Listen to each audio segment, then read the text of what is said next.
So welcome back, everyone. We are continuing with a panel of draft papers. Some of you know that there was an open call for papers where we received excellent proposals. And now you have the chance to listen to 4 great speakers. I will just very briefly introduce them and then we will immediately jump onto the presentations. So in this panel, we start with Justyna Matkowska from the University of Albany and Simona Torotcoi from CEU. They co-authored a paper titled Antigypsyism and Roma Participation in Higher Education in Poland and Macedonia. Then we move on to a paper that has actually 4 co-authors, but it will be presented by Julianna Boros from the University of Pécs, who is here with us in Vienna. I think online we have Zsanna Nyiro from the Center of Social Sciences of the Hungarian Academy of Sciences. Judit Durst is also one of the co-authors who was a keynote speaker earlier this morning from the Center of Social Sciences and University of College of London, as well as Abel Beremenyi from the University of Barcelona. And after that, we move on to the next speaker, who is here with us, Jethro Shirley Smith from the University of East Anglia, on Reach Harder for Higher Educational Access Programs for Gypsy, Roma, and Traveler people. And last but not least, we have Judit Durst, who is amongst others a tutor at the Roma Graduate Preparation Program here at CEU, with the paper Claiming Knowledge as part of the scholarly dialogue. We agreed that each presenter has 10 minutes, and we have after that a distinguished discussant who is Violetta Zentai, who is a senior research fellow at the Democracy Institute and also a professor at CEU. So first I would invite Justyna and maybe Simona to make your presentation.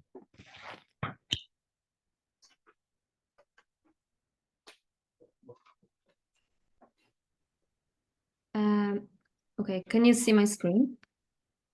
Yes. Perfect.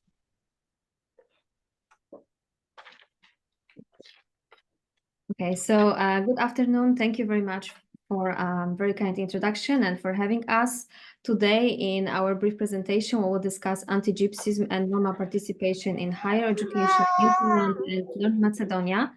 We did this research with my colleague Simona Torotcoi, and the topic of Roma participation in higher education holds personal significance for both of us. As Roma women who have progressed from being an undergraduate students, graduate students, and eventually a PhD candidates, we both experienced the challenges faced by Roma students. And why there is quite some research on Roma in higher education, for example, in Romania, Spain, Hungary, Poland, and North Macedonia have not been research that was so far. As such, we are comparing a scholarship scheme for Roma students provided by Roma NGO in Poland and quota system in North Macedonia. The analysis covers the data of undergraduate, graduate, and postgraduate students, enrollment trends, gender dynamics, but also participation and graduation rates. So the Polish Roma population in Poland is number over 11,000, and that this number does not include the Roma refugees from Ukraine. The Polish Roma Union based in Szczecinek is Roma NGO, and this organization has been receiving an average of 54 Romani scholarship applications annually. And the highest number of applications was observed in 2010, when a total of 80 Roma students submitted their applications. The following year, in 2011, the number slightly decreased to 79 students, and the lowest number of students, 38, was recorded in 2011. Education and public administration are the most commonly present field of study among Roma, and since the beginning of the program. In North Macedonia, according to the last census from 2021 as well, there were over 46,000 Roma, and about 3% completed the higher education, and only 1% of Roma women have the higher education. According to the data of Ministry of Education and the State Statistical Office of the Republic of North Macedonia, Every year, there are about 200 Roma students enrolled at undergraduate levels across 2007. And as this table shows, there was a slight variation in the numbers of Roma students, but also slight increase compared to early years, considering that in the 2001 academic year, there have been 127 students, in 2002, 140, and then a slight decrease in 2003 to 100 students. The peak was in 2018 when 148 students enrolled. And in Poland, between 2024 and 2021, the Polish Roma Union organization received a total of 982 applications, with 655 applications coming from Roma female students and 327 from male students. Female students consist over 67% of all applications, while male students account for only 33%. This trend can be attributed to ongoing process of emancipation among Roma women in Poland. In North Macedonia, it can be observed that between 2007 and 2010, there are less female students. However, with time, female students outnumbered the male students, reaching to 64%, and male students only 36% in 2011. Then female students percent was 59, and then increased to 41 in 2019 and 2020. And Romani women students are not underrepresented in higher education compared to male students, and this might be due to the fact that in the Roma strategy there was a specific goal aimed at increasing the number of students in higher education through a series of measures, such as acquisition of free higher education for Roma women over 35 years old, of course. And the number of Roma students enrolled in the first year is decreasing from year to year. The data shows that drop-off rate after first year was very high. And a look at the number of entry-exit shows that the gap is unfortunately significant.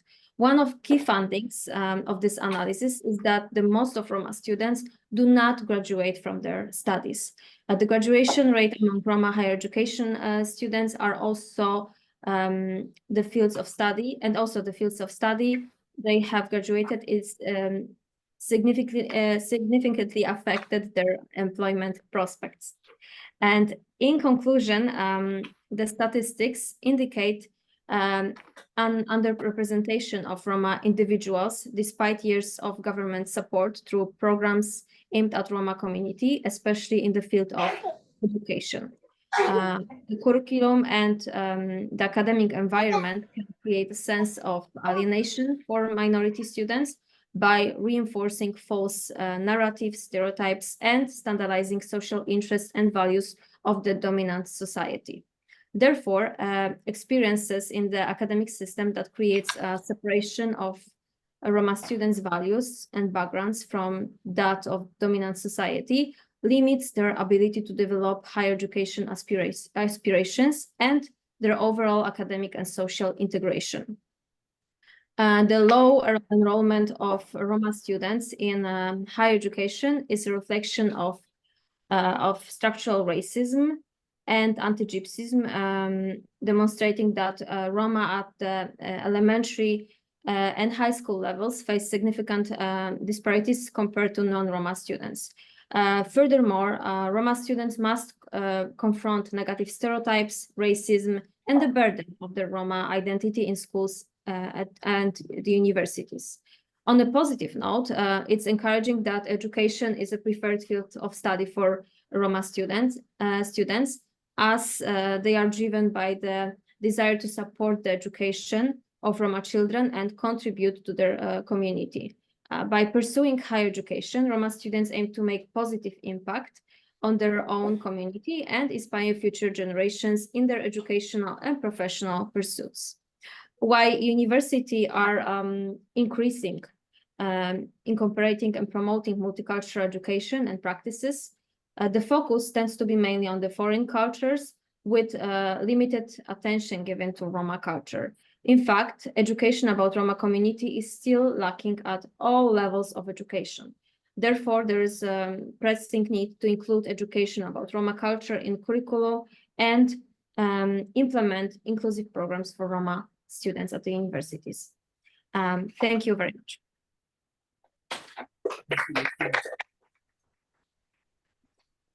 Invite Julianna. Okay. So I invite Zsanna Nyiro, I think, who will be the first speaker. Yes. Do you hear me? Yes. Okay, thank you. My name is Zsanna Nyiro, and today we will hold this presentation together with Julianna Boros, and the co-authors of our paper are Judit Durst and Abel Beremenyi. The title of our paper is Creating Roma Cultural Capital, the Role of Educational Support Programs in Facilitating Social Mobility among First-in-Family Roma Graduates in Hungary. I will start our presentation with the introduction, the theoretical background, and the methodology, and Julie will continue it with the results and the conclusions. The Hungarian education system is highly inequitable and one of the most selective in the European context. This selectivity is the general context of the Roma educational segregation. The disadvantage of Roma population in Hungary is manifested in many fields of life, including their level of education. 5% of the Roma have completed secondary school with A-level credentials, while it is 30% of the total population, and only 1% have a university degree, while it is 17% of the total population. Several interrelated factors contribute to this educational disadvantage of the Roma. For example, their discrimination, their social marginalization, and the lack of enforcement of minority rights. After the regime change, scholarship and mentoring programs were started to support talented Roma students. These programs aimed to create equal opportunities for students from disadvantaged family backgrounds. They offered a wide range of services, educational, financial, and psychological support. In higher education, colleagues for advanced studies are the most important institutions for promoting talent and supporting Roma students. Our paper aims two questions: whether and how structural education inequality can be compensated by educational access programs, and how these programs can mitigate the price of education-driven upward social mobility for those Roma who come from socio-economically disadvantaged families in Hungary. To answer these questions, we draw on the empirical materials of a 3-year research project on the outcomes and hidden costs of education-driven social mobility among Roma and non-Roma first-in-family graduates in Hungary. This paper explores the impact of the Roma Veritas and the Roma Access Program, which many of our study participants mentioned that they were beneficiaries of. Turning to the theoretical part of our study, we will explore the key concepts. Conventional studies often portray socio-economically disadvantaged families as lacking economic and cultural capital. Ethnographic research, however, demonstrates that this view is limited, failing to recognize the non-dominant cultural capital and racialized minorities possess and use during their mobility journey. He also calls this unrecognized cultural capital the community cultural wealth, and Wallace writes about Black cultural capital. Our paper also relies on the concepts that emphasize that upward mobility may lead to emotional and psychological difficulties. A growing scholarship calls it either the price of the ticket or the emotional cost. Bourdieu even speaks of a habitus clivé in his autobiography, indicating a dislocated habitus or a divided loyalty between one's background of origin and attained class. Another concept used in our study is the minority culture of mobility by Neckermann. According to this concept, upwardly mobile members of racialized minorities often experience discrimination and strong solidarity with their group of origin. To cope, they develop a minority culture of mobility or minority mobility trajectory, which includes the ethos of giving back to their community by working in roles that aid the betterment of the Roma community. Now I will present the methodology of the study. Our paper builds its argument on the empirical findings of a 3-year research project that explored the different education-driven social mobility trajectories, their outcomes and their consequences on the life and subjective well-being of 171 first-in-family Roma and non-Roma graduates in Hungary. In this project, we conducted narrative in-depth interviews with individuals whose parents didn't have a university degree. Participants of the project were recruited through personal networks, noble sampling methods, and public advertisements. The Roma background of the interviewees was determined using self-ascription. All interviews were recorded, transcribed, and de-identified to ensure anonymity and coded with Atlas V program. Now I would like to give the floor to Julia. Yes, I will try to speak about educational support programs in Hungary. Ethnic support programs not only helped our interviews through ongoing financial difficulties or the structural barriers faced by underrepresented and racialized minority students. They were also provided with navigational capital through the condition of racial discrimination experienced by many of them on a daily basis. They were offered opportunities to meet Roma peers and peers like themselves, to develop close friendships and dense network of ethnic context, and this gave them a sense of belonging. Nem lehet hallani? Kicsit hangosabb lesz. I'm sorry. They were offered opportunities to meet Roma peers and peers like themselves, to develop close friendships and a dense network of ethnic context. And this gave them a sense of belonging and emotional protection. It's okay? Okay.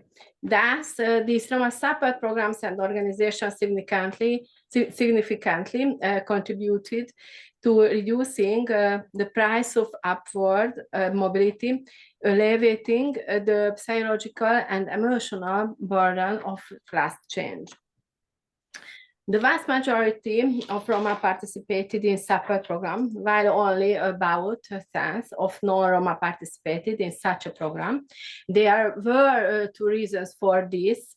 On the one hand, there were support programs specifically supporting Roma students, and on the other hand, interviews revealed that non-Roma had less need for a supportive community to advance in social and educational mobility. People of Roma origin had more decisive identity struggles in which they needed help. Roma needed community connection for school performance, which they found in support programs. Based on the interviews, we were able to distinguish 8 types of support programs, and this C. But we see that distribution of participants, and you see that most of them, the mentor program and the school of opportunity program in this the talent management program. Women were more likely to participate in support programs, but men participated in more than 3 or 4 support programs during their lifetime, while women were more likely to participate in 1 or 2 programs. Distribution of Roma groups in support programs, and in Hungarian there are Beás, Romungro, and Romani, and Gypsy Hungarian they didn't know the group of origin. And I try to prepare CAU Roma programs. During the research, 7 out of 102 Roma respondents participated in CAU Roma programs and trainings, and there were a total of 30 respondents in Roma Versitas. And 4 in total who participated in both support programs. These Roma access participants, Roma origin and English language skills were important criteria during admission, but after their admission, all these issues came into focus from a completely different aspect. According to the interviews, the reinforcement of minority identity was not in focus. Instead, knowledge, qualities, systemic, reflective approach, and a new way of thinking were developed, where minority identity was only one aspect, a given. And you, Angela, said. The interviews said, I went to CIU because I really wanted to meet similar Roma young people and talk to them and things like that, and learn the Roma language, which I don't speak.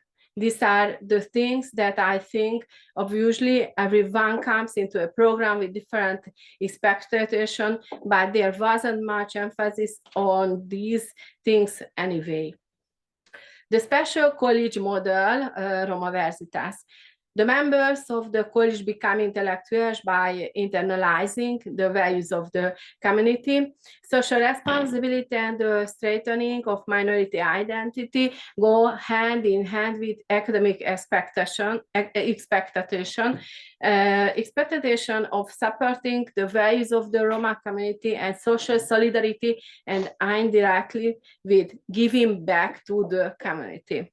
The majority of Roma participants in our study were members of 1 or 2 special colleges and colleges, and identified the program as one of the most important factors in reducing the price of their upward mobility.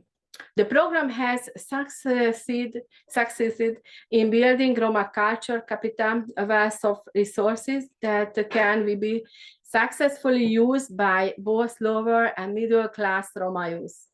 Through this, they can give new positive meaning to their Roma identity, create networks, and ensure togetherness, thus contrasting their frequent experience of discrimination.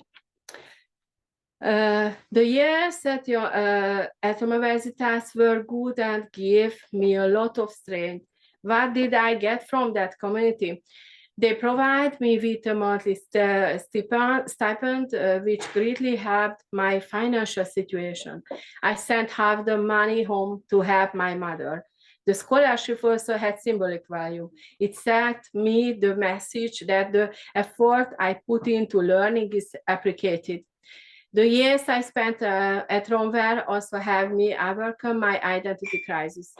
They made me realize that being Roma is not a shame, but rather a pride. They gave me encouragement, self-esteem, solidarity, and taught me to believe in myself.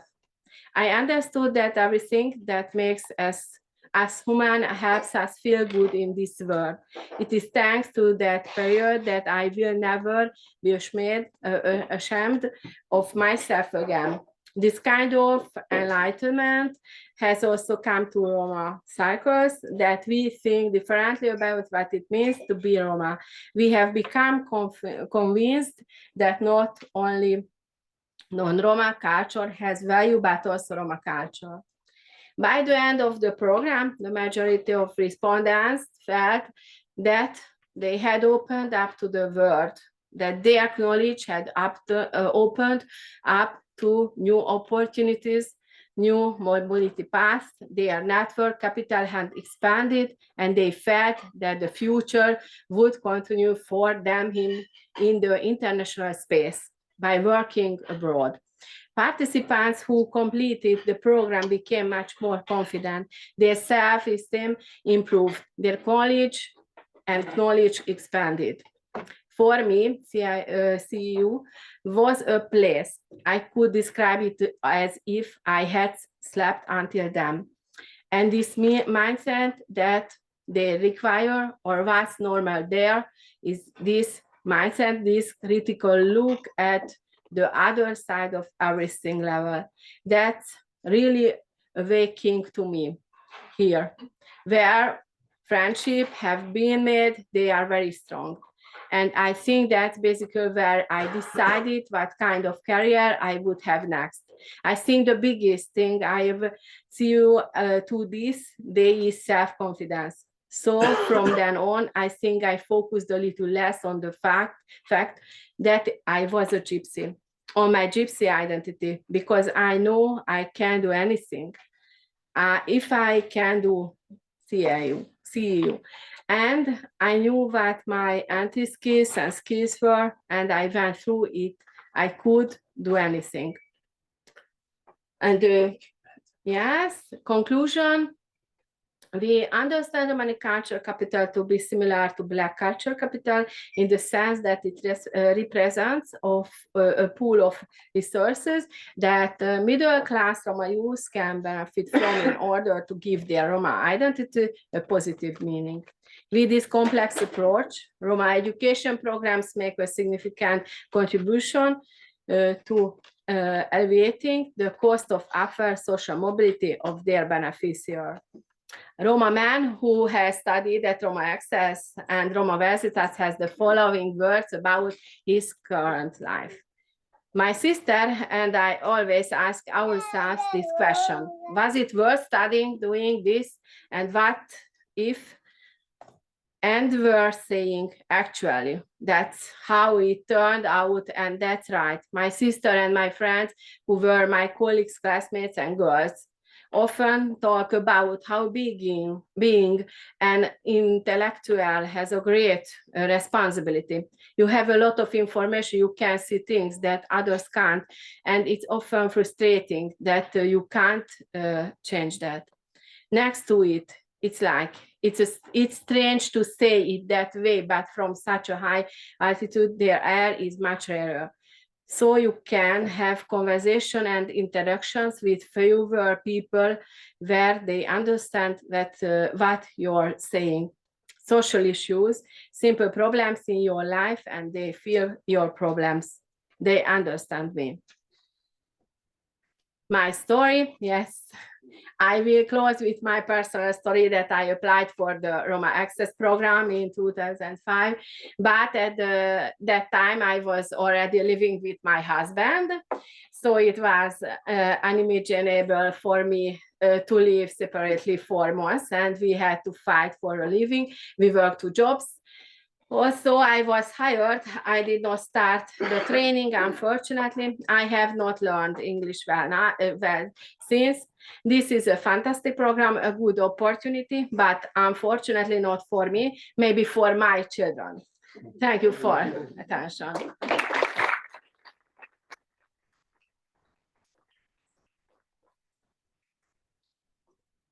And I would invite Jethro. You prefer to sit there, or you can sit and I can give you the...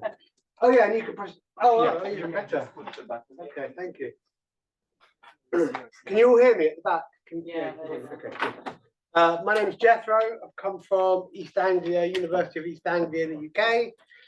I'm doing a PhD there, looking at perceptions of citizenship, changing perceptions of citizenship among Gypsy, Roma, and traveller people at the nexus of higher education. So I've taken some of that data just wanted to say thank you to Julia, Zsanna, and the first presentation.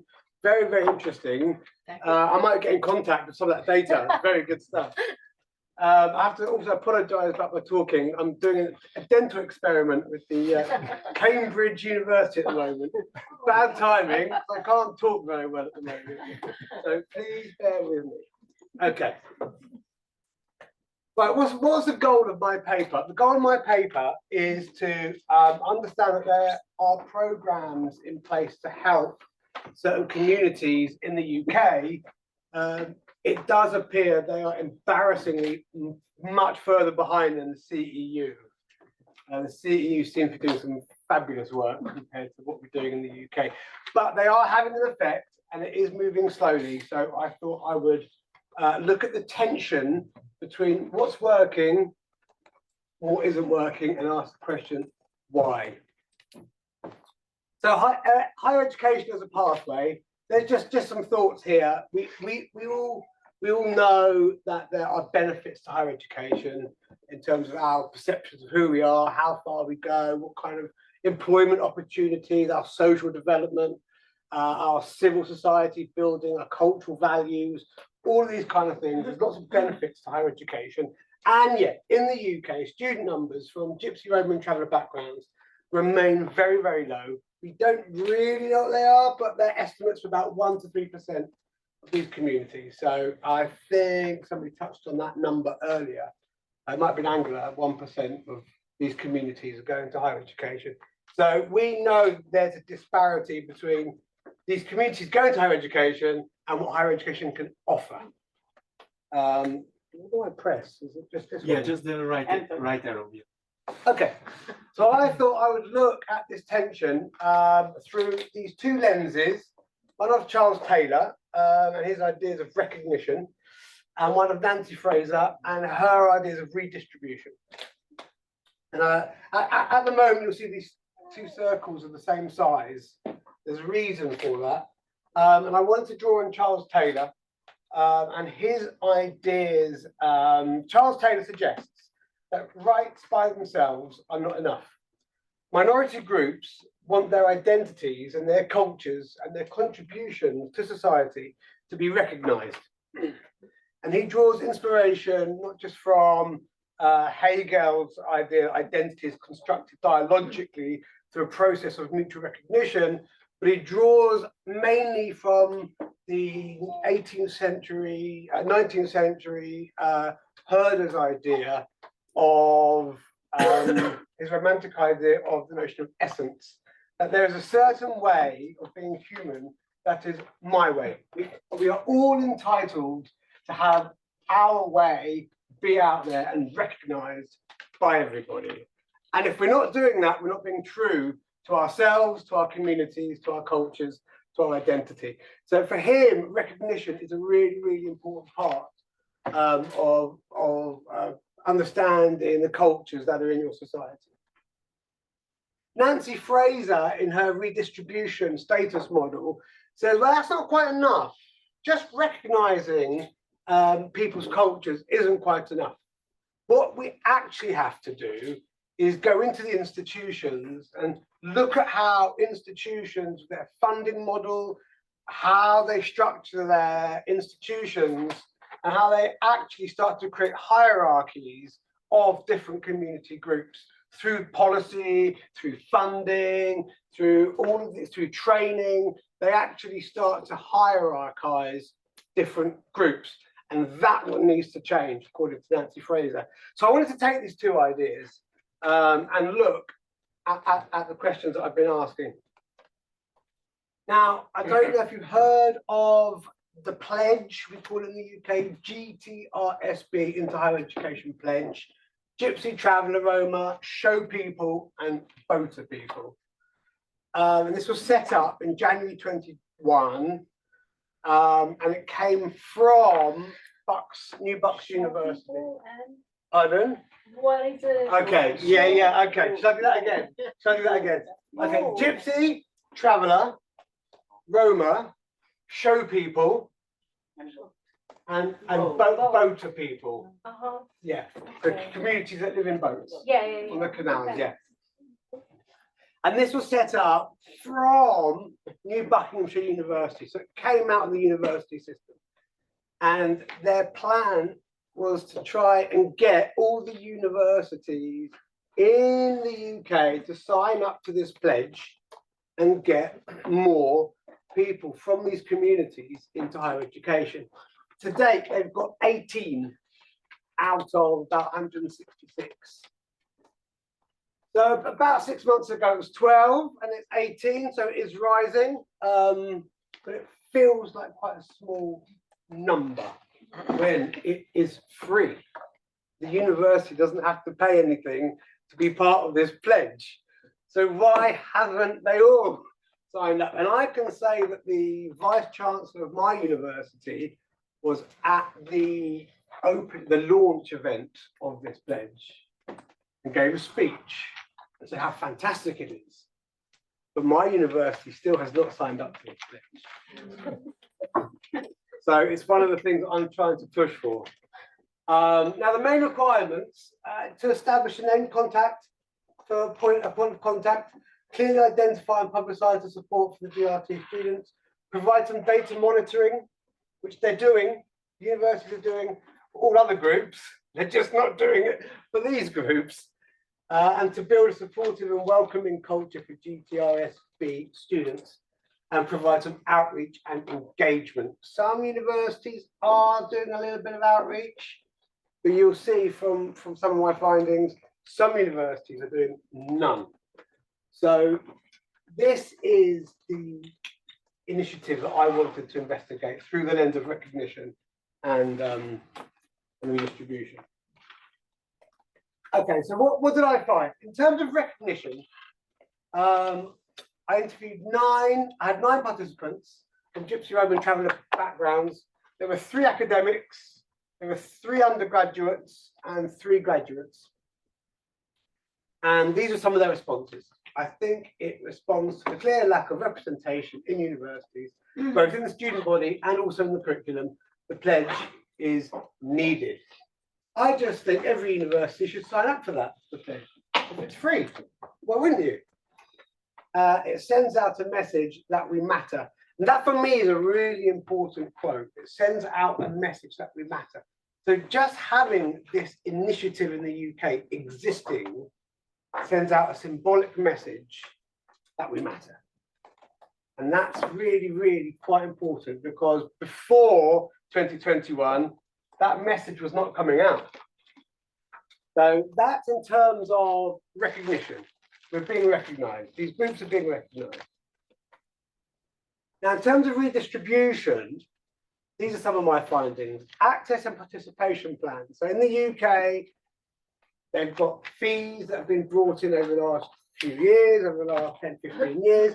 Those universities that charge the highest amount, by law, have to produce an access and participation plan to show what they're going to do to help all kinds of groups, all kinds of marginalised groups across the UK. And what I found was, I looked at 5 participation plans. I won't name and shame the universities. They all spoke about Black and Asian groups. They all spoke about mature students. They spoke about students that are carers, young carers, parents, children that have dropped out of school. None of them talk about Gypsy Roman traveller groups. They say the data's not there. We don't have a plan. And some people don't even mention it at all. Now, the Equalities Act in 2010 said that higher education institutions must provide better access and data monitoring for all minority groups. But here's the problem.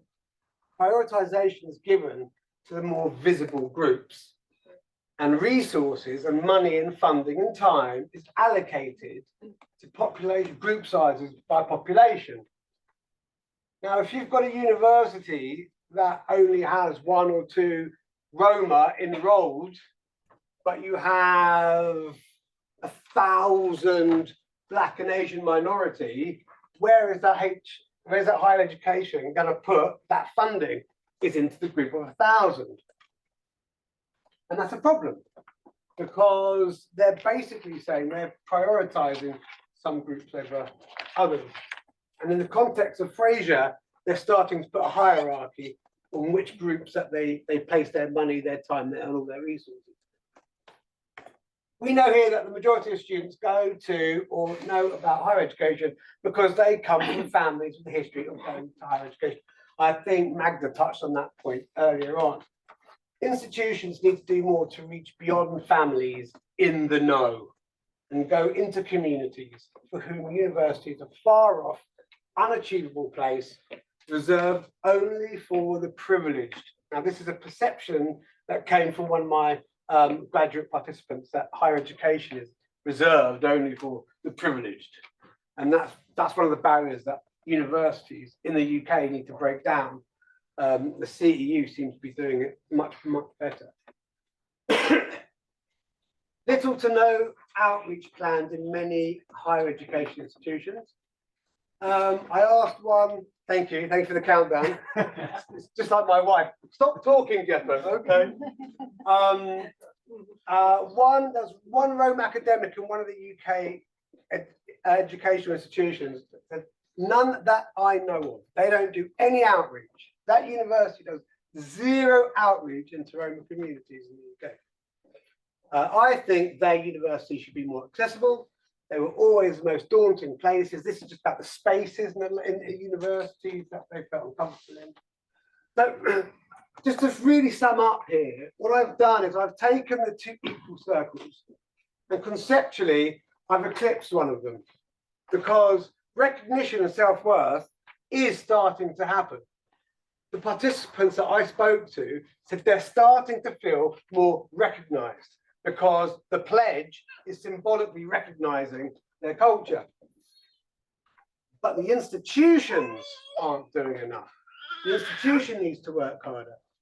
If the universities see they're not engaging, go and meet people. Don't just invite them. Don't say, come along. Oh, they're not here. Oh, well, never mind. Go out and get them. And I like this. There's a doctor, one of the universities said to me, well, he said on the panel that Gypsy, Roma and traveller groups are a hard to reach group. His solution, reach harder. That's me, thank you.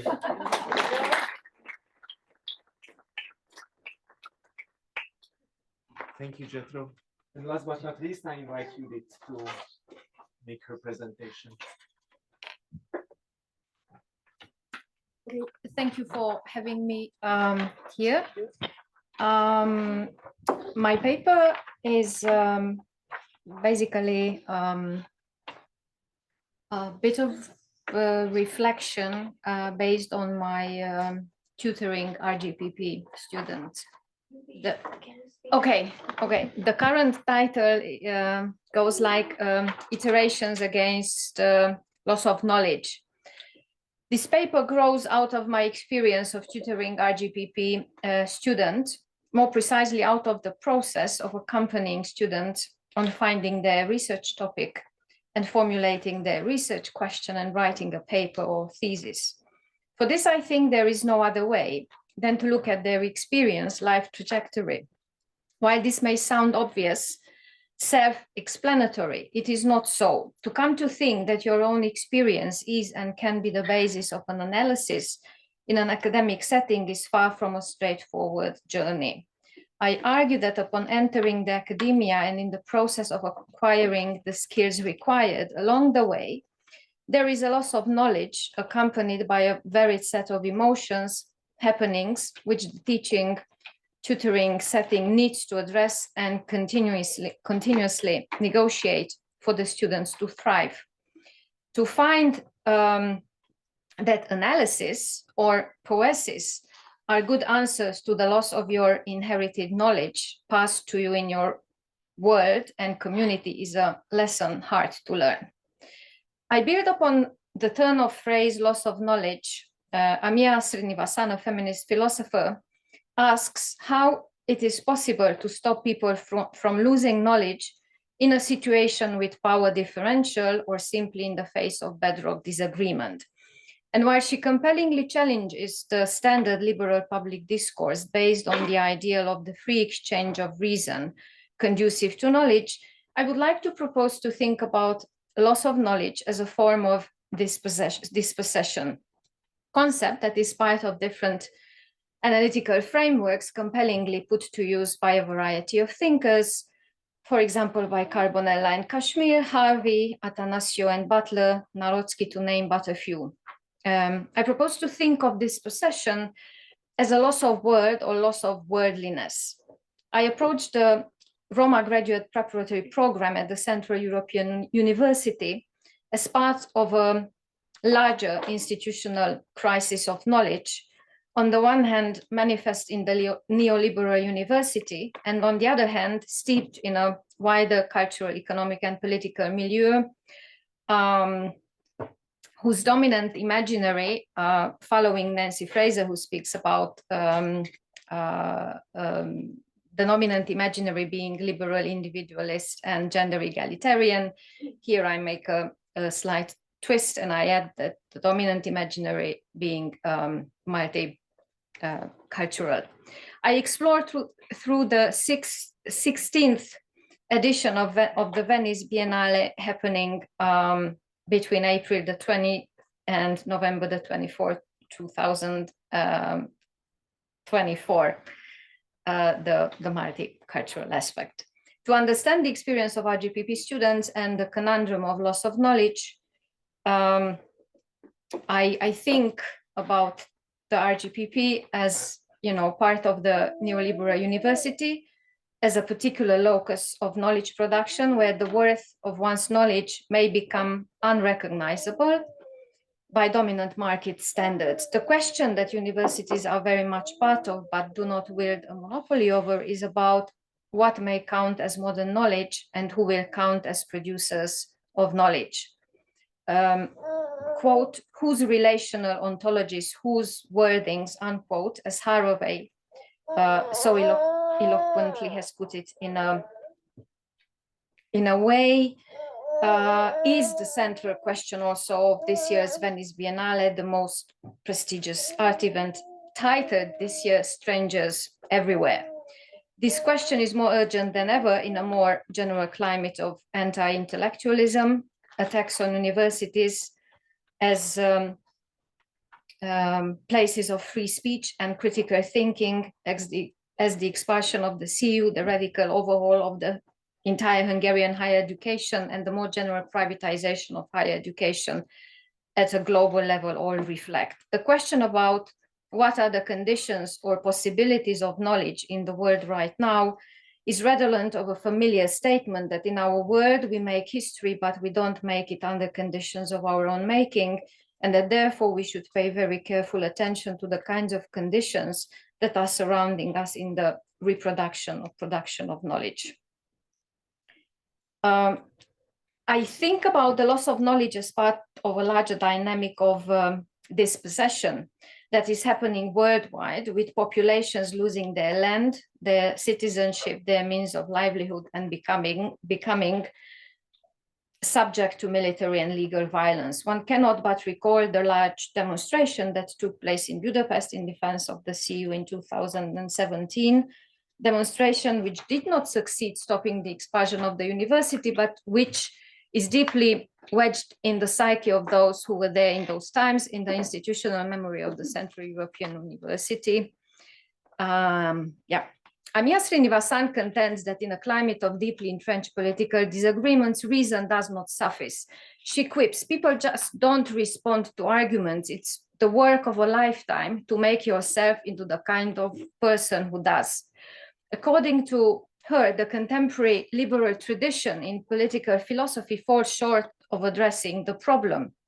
Quote, political theorists envision the public sphere as a place of the free exchange of reason, unquote, she says, quote, as if that free exchange of reasons is supposed to be conducive to general knowledge, political and moral knowledge. That just seems wrong to me, if you and I don't even acknowledge the same considerations as reasons, unquote. The quest for a better model which would, quote, stop people from losing knowledge in the face of bedrock disagreement, unquote, is, according to Srinivasan, also in conflict with the Mir's liberal program based on the existence of the living truth. Quote, he thought that even when you know something, you are better off defending your argument against skeptics because that will heighten the justification of your belief, unquote, says Srinivasan. She thinks that in case of a deep practical disagreement coupled with power differentials, one does lose knowledge.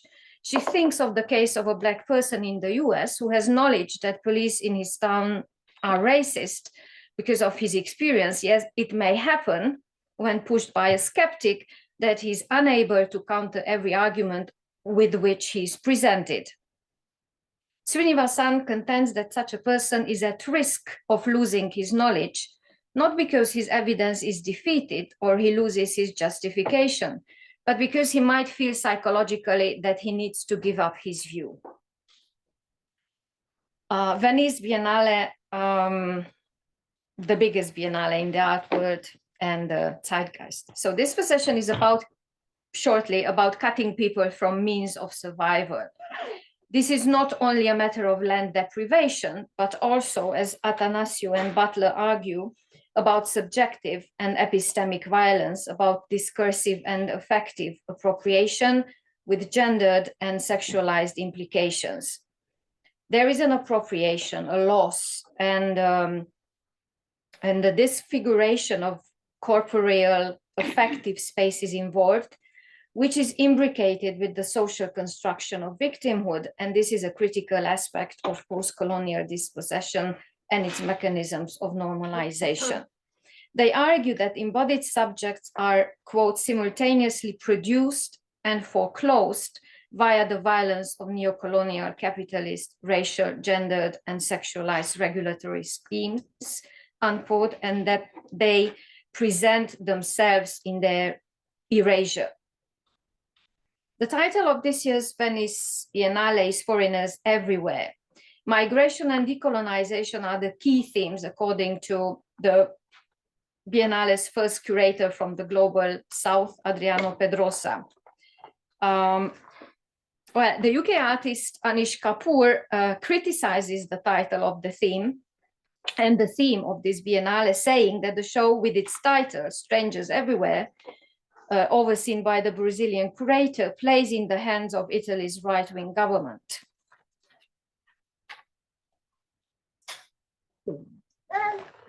Okay, so for example, the Spanish pavilion in its so-called Migrant Art Museum by Peruvian artist Sandra Gamara asks, where are the local people in these colonial landscapes and lavish family portraits? The Matao Collective, a Maori group, won a prize for their shimmering canopy made out of the heavy-duty straps used to secure loads to trucks, which hovers over viewers' heads as they head into the exhibition place. Almost every wall text for pieces by indigenous artists notes that this is their first time at the Biennale. Azulay speaks about the loss of an entire world, a way of cutting people off from their world and the familiar objects that help them belong and be at home. Though she's not using the term dispossession, we're writing about, quote, two seemingly unrelated movements of forced migration of people and artifacts, as well as their separation, as old as the invention of the New World, unquote. She continues, quote, the unending instantiation of their separation is reiterated. They are continuously produced as disconnected, as if it were the nature of artifacts to exist outside of their communities, to come into being as museum objects, to be out of reach of those who felt at home in their midst, as if it were the nature of certain people to exist bereft of the worldly objects among which their inherited knowledge and rights, protective social fabric and safety. Yes. So tutoring sociology and social anthropology through the topics questions students chose has been in a way about constantly searching for and trying to understand what and who and why has been excluded. And the aim is not simply to include, rather to become aware of and acknowledge situatedness, limits, histories, and consequences. One begins political or intellectual inquiry by thinking about the positions of people who have no choice but to live inside the system of commensurability which is being established, but who do not fit and can't quite fit. When writing about the strengthening and including hitherto excluded silenced voices of Romani children, youth and their families, Matkowska condensed that it is not simply about justice and healing, it is also a matter of agency, which becomes possible only through substantive engagement.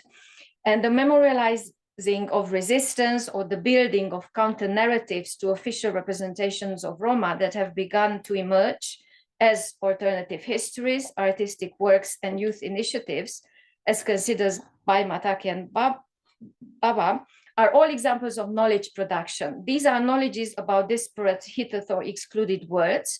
For her, away, agency exactly has to do with being in multiple lived words. She says, agency is rather the practice of actualizing the consequences of multiple lived words. RGPP students live in multiple words.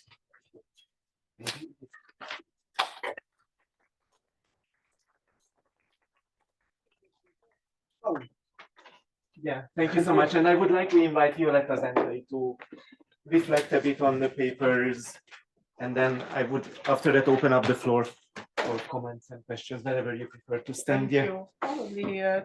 yeah, so that's, you can see my notes. Thank you very much for the invitation, and apologies for not, the mic is okay, that's good. All right. So apologies for not being with you in the keynote lecture and in the first panel. I had been sitting for 3 full days, literally full days in a committee.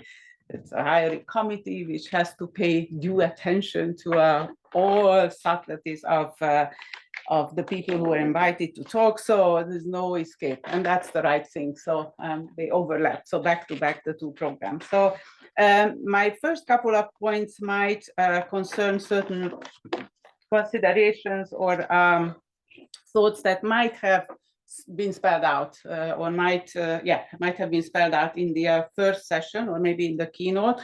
So apologies for any kind of repetition or redundancy. Then you just ignore in the discussion. The second half of my short contribution will directly engage with the papers, but in a cross-cutting way. I have, of course, we do due diligence notes on each and every paper, and I'm very happy to share with the authors. But probably the plenary or this community should be used for cross-cutting or linked discussions. So the first point, a general point, is that. Throughout the whole conference and specifically in this session, we are talking about higher education institutions that are in some contexts radically changing in other ones, slowly, but fundamentally changing, and very rarely for the good, right? So we complained a lot about the neoliberal regime in organizing universities, in finding the function of universities. And just to cut it short, I think that, our worries have to go that, even the there might be worse than neoliberal. So when authoritarian social policies, authoritarian political projects are engaging with neoliberal ways of organizing societies, resources, and universities, then you can prepare for the worst, right? Than the neoliberal universities. Now we still want to pursue social justice struggles. We want to still engage the universities, and not just engage, we want to be active agents in engaging with social structures and relations and hierarchies.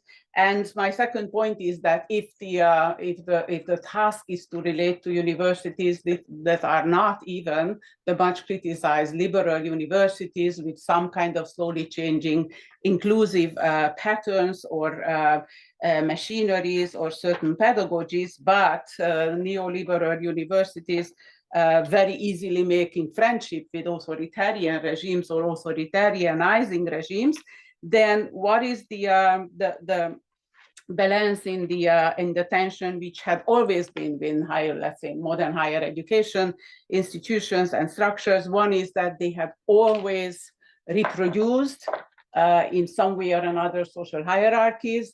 On the other, in various manifestations, various functions, various missions, they engaged in nurturing various initiatives to social change, which would do something with these social hierarchies and inequalities. And actually, we live in let's say, an age or a period where social change is possible. Social changes are mitigated and supported by higher education institutions, but sometimes this changes to normalize back or further social hierarchies, right? So social change is not necessarily for the good. And that's what we are seeing. That's what we have to be prepared, even if we are not seeing it in all institutions. Now, a point which I originally wanted to the end, but I added here that we are seeing changes which is related to a wider discussion, scholarship on how the public as such, I mean, the public in a broad sense, as Nancy Fraser is discussing, right, as a social relations, as their distribution, as a ways to organizing public social spaces are, you know, in her good radical political view, basically disappearing or collapsing. But there are efforts to fundamentally change what the public is. What are the institutions that are promising a new type of public through the language of business, through the language of of resource allocation, so much closer to the idea of business, and other ones who would reclaim the public from within conservative, many times religious ideas, not as if I'm not advocating for conceiving religion as always associated with extreme, with conservative, but there is a assemblage these days which are nurturing to some kind of radical, typically right-wing ideas, which are cherishing not even old ways, but new ways of normalizing social hierarchies, in which certain types of ethnic groups, racialized ethnic groups, gender, sexual minorities, and other ones, actually many times disabilities, have systematically subhuman or much lower dignity. Now, the third point is that we are investigating, and these papers in this session, still those actors that are still prone to engaged, entitled, or they find the spaces to produce knowledge, actors, and epistemologies that would address social justice. And in the higher education or universities, these are three very important domains or ways. One is to enable very important actors to engage with social justice discussions, knowledge production among the faculty, the students, actually the administrators. The second is to proactively experiment and changing teaching and learning methods. And the third one is the hardest, actually, is to change the university institution as an institution. So the administrative body of the institutional machinery of the universities. So these are obvious tasks, but when I'm saying that, you know, our papers engaged in different domains or modalities of this, if you wish, triangle. Now, twisting the what and how we work for Roma equality, Roma social justice struggles through university instrument spaces and through higher education. I think that whatever in this room our colleagues, activists, scholars, students are doing to address this topic, it always reveals, so turns the question to the one which addresses, which says that how we can learn more or in more subtle way or unexplored or poorly explored ways of Roma inequalities or equalities, how Roma are placed in or find places in society. So that is higher education revealing, right? So those practices of inequalities that for which we had imperfect knowledge, we have the good but not good enough or not perfect language and so on. So let me just mention that in addition to anti-Gypsyism, exclusion and epistemic violence, which had been, I think, established in the scholarship, and there are robust discussions and analytical work with that. So loss of knowledge, what Judith articulated in her paper, cost, which I will come to that, cost of mobility, cost of claiming rights, and the dispossession and appropriation language are not new, but I think that these are opportunities where you can engage, I would say, those inequality practices, mechanisms that are not new, but are, reproduced, rearticulated, and reassembled in our societies. Now, more concretely and quickly on what these papers bring and how they connect to each other. One is very quickly the access problem, right? How Roma students can access to higher education, and what's their place. And then I think that the old positive action through instruments like quotas, pledges to positive actions, and duty-based leveling the playing field. I think the paper showed that these are not outmoded, right? These are very important tools, that they are, inefficient on their own, but without them, and I think that's the Polish and the Macedonian examples would show, you would have much less. And so the question is not to replace them, but what else you have to do in addition.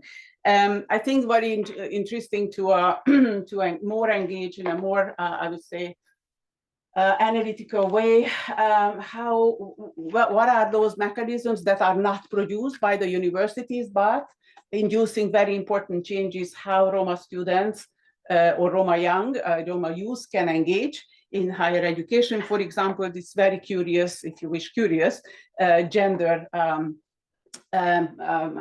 participation, which you would think that, oh, there are some society induced anti-patriarchy mechanisms. There are some, and we are discussing, Roma feminists and others are, studying, but there are other ways to look at it. If I think in particular, Justyna and Simona's paper revealed that if there is an enhanced women's participation, and the participation in higher education is most importantly in educational studies, that it shows that, right, women, Roma women, or any kind of women will enter into higher education through the domains of or professions of reproduction. And we know that reproduction is how it's valued in society, morally, epistemologically, and economically. So this is a way of entering into another type of, right, social hierarchy and the hierarchies in social reproduction. So there are ways to understand, right,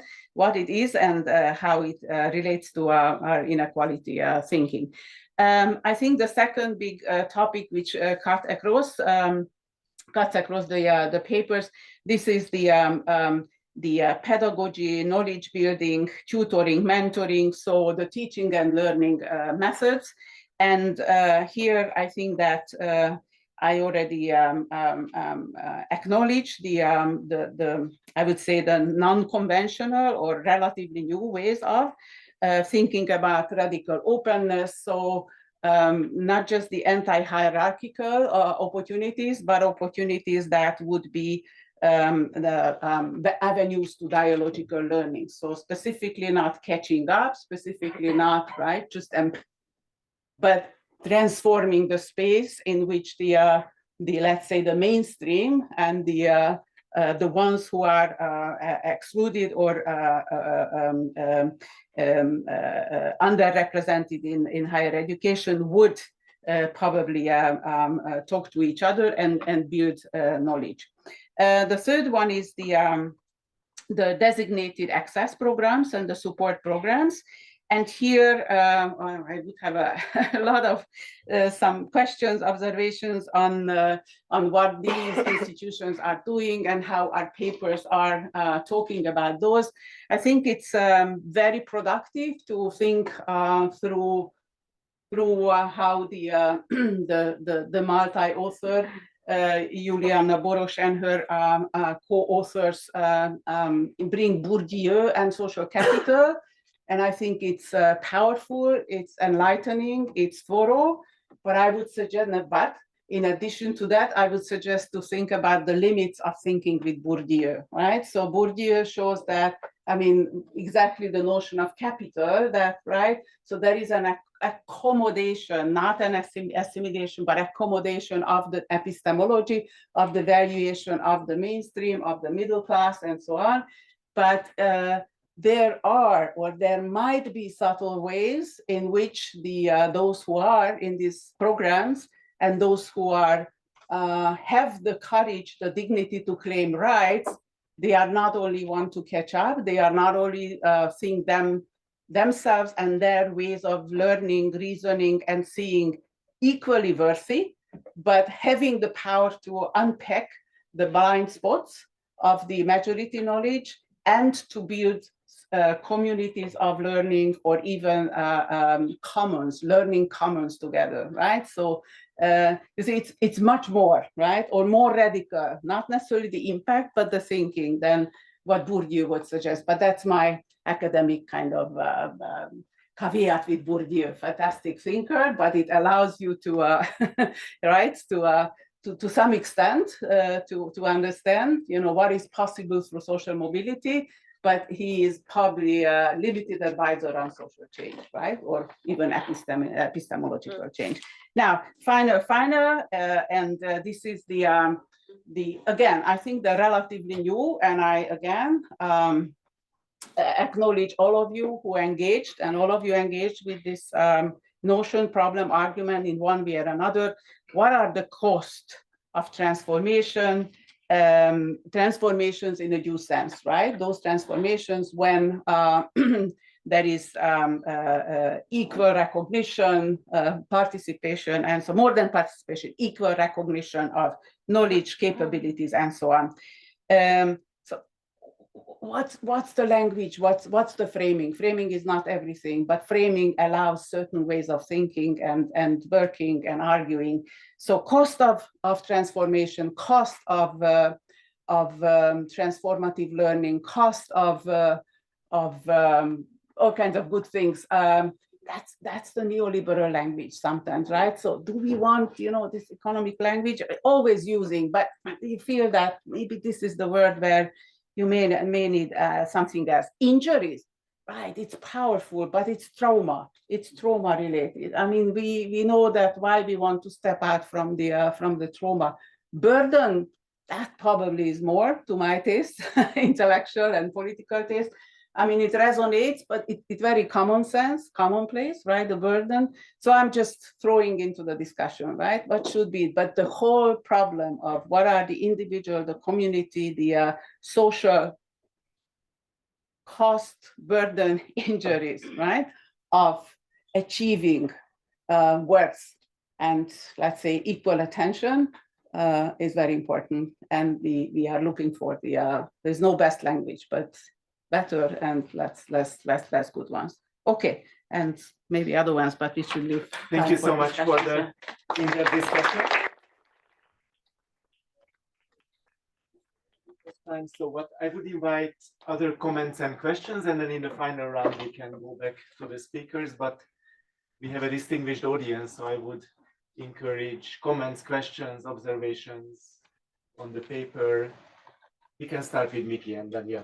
I can just maybe inform us like what was the methodology like based on what was possible to collect the data on the ethnicity of the Roma students, because I mean it's not like we are facing a giant problem to collect like ethnic data. So what was the tool? How it was like legislatively manageable? That's excellent. We had Maria in the back, yeah. Hello everyone. Thank you very much for your presentation. I'm Maria. For Pietro, I have a question. Yeah. Okay. So you said that the solution is for the institutional and educational setting is to work harder. But in your work and experience, did you have any chance to develop any strategy to reach better the Romani and Gypsy? No, that's a really good question. No, Just, wait a second. okay, Call it. sorry. Yeah. It's exciting. Yeah. No, but it's an excellent. You finish, Maria, or you? Yes, and if you said no, but the other question was if you had any gender perspective in your approach. Thank you. Thank you. Let's be collective if there are a few more, and then I will give back the floor to the speakers. And there are also people behind. I don't see. It's behind the columns. No. No, then I would invite maybe Juliana, if you want to respond to methodology. I can also help if you want with translation. Okay, so I will help with interpretation. Hogy azt kérdeztem, hogy tudtatok etnikai adatokat, hogy kik a roma diákok. Azt hát holland módszerrel csináltuk leginkább, meg különböző fórumokon is. Tehát egy elég erős ilyen networköt használtunk, ugye már sokból, és ami szerintem nagyon fontos, hogy nagyon különböző kutatók kerülnek a csapatba, tudták ezt segíteni, mert hogy nagyon nehéz elérni a diákokat, meg az embereket is, tehát hogy akik már diplomások, és pont az egy nagyon érdekes volt, hogy a network hálózatokat hogy elértünk, ebből látszott is, hogy különböző cigánycsoportokat is értünk el, ezt lehetett látni. A honlapda volt és különböző nyilvános fórumok. So I will just help to interpret for Juliana, and she said they used the snowball method and also used the networks of the researchers, so it was a diversity of researchers. And they use their personal networks as well. Yeah, maybe you were in the same research if you want to supplement, but I think that was the main idea. That and we did Facebook advertisement, online media, call for participation, and obviously we used self-identification. Okay. Thank you. Jethro, please, to the question that was addressed to you. Yeah. Maria, yes. Yeah. So I can't remember it now. One was about strategies, and have I come across any managed to develop any? I come across more barriers than I do strategies. So, for example, the university that I'm with was at the launch event for this pledge to show that they're supporting like the theatre, but actually, when it comes to it, they didn't commit any resources to it. And I've come across a lot of reasons why not to do it, rather than reasons why to do it. So strategies are quite thin on the ground. There is one university which is doing lots of work with primary and secondary schools. That's only one university, and they try and do day trips from the schools onto their campus to break down the institutional space, why libraries could look so alienating to some communities. I mean, this room is pretty scary for me, and I've been to quite a lot of them. But for someone that's never been into this environment, it's quite scary. So there are some strategies of bringing people into the space, familiarizing the space. What isn't happening, for example, there's some low-hanging fruit. That's an expression in English. There's some fruit that hangs low that you can pick, which is an easy win.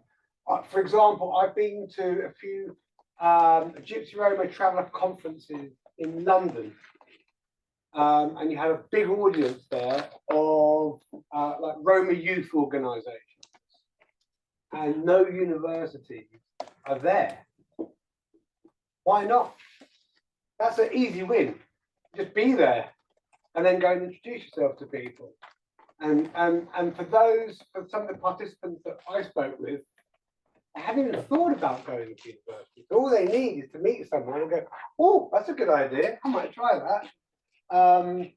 And then also universities aren't doing things like self-identifying. So for example, in the UK, we do a census, a population census every 10 years.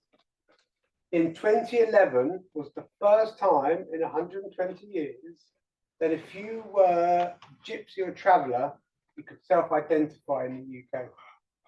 And in 2021, if you were Roma, it's the first time you could self-identify as Roma in the UK. Which for me is like, wow. So, and universities aren't doing enough of that self-identifying mechanism. So, does that answer any of your questions? I'm not sure because I was referring more in your experience of both insider but also academic professional. If you had a chance to create or to participate in any development of the strategy, if let's say your inputs or your insights are listened, do you think? Oh, what I would do? Well, one of the first things I would go to these conferences. I would be present at the conferences with some other universities and talk to the youth organisations, the age groups which are politically active, interested in progressing the agenda for higher education among Gypsy Roman travel communities, and aren't quite sure how to do that, because then you get someone mentioned a snowball. You get a snowballing effect, which is really, really important, because these communities can be quite hard to penetrate. And the minute they go, I mean, I was speaking to one person, they hadn't heard about the pledge, but their friend had heard about the pledge, told the person I spoke to, and then he decided to go to university from talking to his friend. So there's that snowballing. And this was somebody who was from a Roma youth organisation group in London. So they start talking to each other, and you can snowball that. So that would be one of the strategies I would try and improve. Is that a bit more helpful? We have still a bit of time, Judith, and also online we have excellent people. I don't know if anybody wants to jump in online. Julianna, you wanted to ask a question, or I don't know if you raised the hand or it was misunderstanding, but meanwhile, Judith, please, you also raise your hand. I just wanted to reply to Viola's comment. Thank you very much for reading the papers and a very insightful point, but I would challenge your comments that the language of cost, okay, cost is not a good word, I fully agree, but hidden injuries of class, for example, it's part of a neoliberal vocabulary. So we only use the words of those scholars who are themselves coming from working class backgrounds and made it to academia. And for me, it's very powerful to read their own autobiographies or listen to their keynote speeches or their work. So Diane Rie, on a Bourdieu conference last year, made the keynote at the age of 70. She made it to Oxford professor, and she still read us out a letter from her professor, a degrading letter about her coming from a working class background, and why she has some skills which might make her skillful to apply for Nottingham, but not for Oxford. So these people really bring the trauma with them, especially in an English society, which is very class, you know that, so very, very classy society. So I can use the language of Sam Friedman, which is much more like less trauma related, but there is trauma. There is trauma of coming from the class background, and there is trauma of changing social classes in a society which is highly unequal and very class-based. So Sam Friedman says it's the emotional imprint of and the long shadow of one social classes. But please, Viola, and also one sentence. Yes, very short. It was wrong if I, seem to advocate that erase, trauma and suffering and injuries. No. I just raised that, there are prices to use certain language, and framing, has certain consequences. But just one, I think I hear a lot from, from students colleagues of Roma and other, let's say, backgrounds of dispossession, exclusion, and so don't think that, don't even frame our way of relating to knowledge, higher education, that suffering is the only legitimate experience, right? So it's not either or, right? So I'm not advocating for language shift, right? And even that's why it is several adjectives to right? So not, I don't, farthest for me to deny, right, the injuries, right, and wounds. Yeah. I just wanted to ask, okay, Milena, you was the question. Yeah, thank you very much. It's really interesting speeches. I would like to ask you about UK. So, I mean, you have the pledge, but is it just like words? I mean, you said they don't put resources there. So being critical, wouldn't it be a risk that people can get heavily disappointed? Because it's like you promise them something and then it's just empty. Yeah, I think that's a really, really good point, because and it feels like it's just words sometimes. It really feels like there's no weight behind it. So you make a pledge, yeah, I'm going to do this, this, and this, and this, and you don't. And then it's very individualistic. It seems like that these people have to come alone and be there by themselves. It's not like any support from them. Oh, that's right. Yeah. So yeah, individualistic. Yeah, that's right. They come one or two and to university. It might be part of the pledge. I mean, that's another thing that came out of the interviews from the graduates. They were saying to me, well, as far as I know, I was the only Roma person. I was the only traveller person at that university. But what is coming out is, as I suppose the profile of the pledge is slowly being raised, what somebody said to me was, oh, probably there was more than one or two or three from my community at that university, but I didn't know they were there because there's no support to encourage people to self-disclose or to promote them being at the institution at the time they're at the institution. Yeah, and also this knowledge you spoke about, that this special knowledge that these people bring in, then it probably becomes invisible because it's really heavy for an individual to carry it. Yeah, that's right. And the trauma, I think the trauma is another thing to not forget about is, do you go to university? Do you not go to university? Which university do you feel brave enough to apply for? That's a really important point in the UK, because there's lots of people, oh, I'm not going to apply. I'm not good enough to apply for that one, that one, that one. I'll only apply for that one, and that one. I would also like to give the opportunity to Justyna and Zsanna to reflect in the final round, if you have any comments or responses to the comments of Viola, any final thoughts, or Judit here in the room, and Julie. Just to be fair with everybody, if you have any final thoughts. If not, then we are finishing almost on time. So thank you for the great presentations and for the great discussion and all of your contributions. Continue in 15 minutes with a very nice roundtable. So see you soon.